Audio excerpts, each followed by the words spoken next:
Kwa nini wanasema ndoa haina mwalimu? Zamani sikuelewaga. Kwa nini wanasema ndoa haina mwalimu, wakati walimu mbalimbali huwa wanafundisha?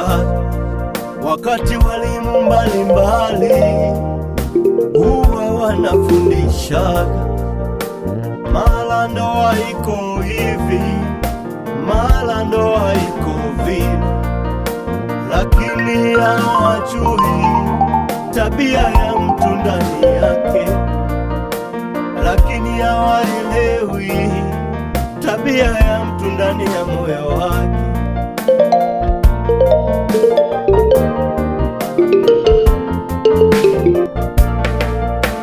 Pamoja na kumiliki mali, majumba na magari, pamoja na kumiliki migodi na makampuni mbalimbali, pamoja kuwa na hela mpaka kuitikisa hii dunia, lakini vyote hivi havijanipa amani kwenye ndoa, lakini vyote hivi havijanipa amani kwenye ndoa.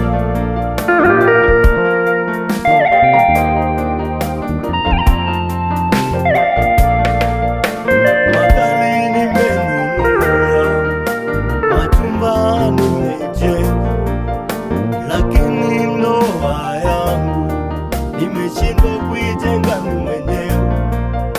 Magari nimenunua, majumba nimejenga, lakini ndoa yangu nimeshindwa kuijenga mwenyewe kwenye msingi wa amani, faraja na kicheko, kwenye msingi wa amani, upendo na furaha.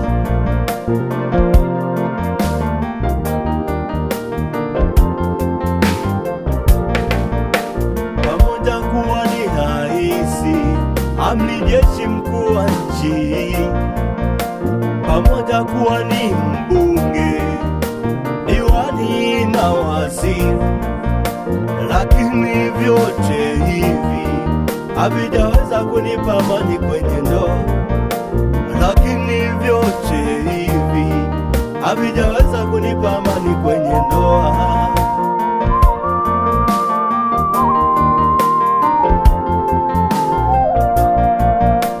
Sasa nimetambua anayeleta faraja ni Yesu mwenyewe. Sasa nimeelewa anayeleta amani ni Mungu mwenyewe. Sasa nimeshajua amani ya ndoa iko kwa Mungu. Sasa nimeelewa faraja ya ndoa ni Mungu mwenyewe. Faraja, faraja, faraja, amani, amani, iko kwa Mungu yeye. Nimeipata, nasema hivi furaha, furaha, furaha unapata kwa Yesu. Nimeiona faraja, faraja, faraja, nimeipata, nasema amani iko kwa Yesu. Amani, amani.